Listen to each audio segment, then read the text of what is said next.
Maayong gabi sa tanan, no?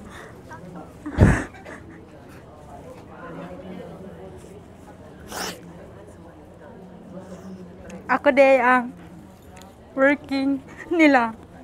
Ma'am og sir, sulod sa unom ka tuig nga panag-uban na mo.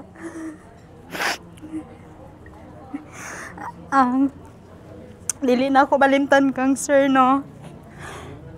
Maayo kay si sir. Although nga, di jud na mawala iyang kay strikto. Pero sa iyang kay strikto is daghan jud kog natun-an. Sa iya, ha? Labi na sa katong pagluto sa iya mga paborito nga patahe og sa uban. Ana lang. Gabi